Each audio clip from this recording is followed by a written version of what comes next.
authority for one moment on this council and in the government of Brunswick, and I want to make it very clear that we are unified in opposition to this ramp from Strongsville and Brunswick and 71 in Boston. This was imposed on us by Strongsville by shady and deceitful politics at the 11th hour before the transportation bill went to a vote before the State House.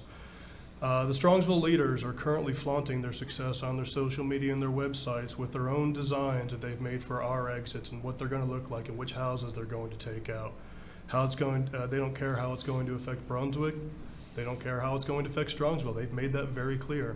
They just want to have it. That's their legacy, and they're going to impose it on us. If you don't believe me, you can go on their websites and their social media right now and see what their plans for our homes and our residents are. Thank you. Thank you, Councilman Lambert. Councilman Delsanter. Thank you, Mr. President.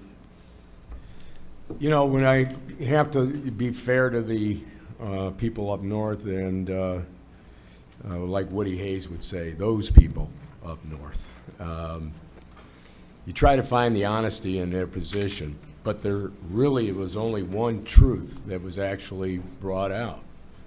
Strongsville overbuilt and developed, and they had no plan how to fix it when the problem became too much for them to handle.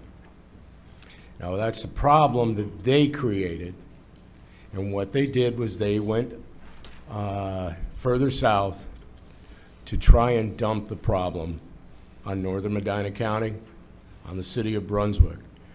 And their state representative said that there would be 100% coverage of the cost to do this project through state funding. It tells you just how limited his thinking was.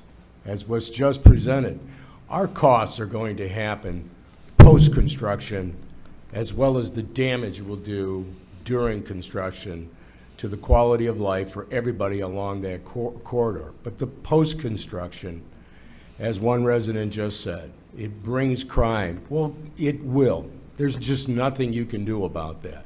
Accessibility to highway interchanges elevates your crime ratios.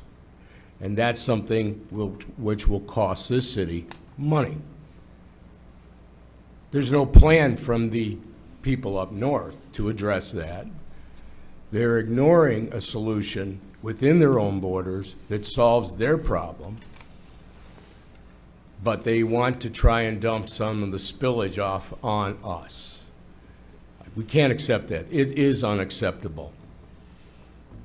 And we're not going to just sit back. In case you are wondering, yes, we have our voices being heard. We are working hard to try and make sure that the governor understands he moved too quickly.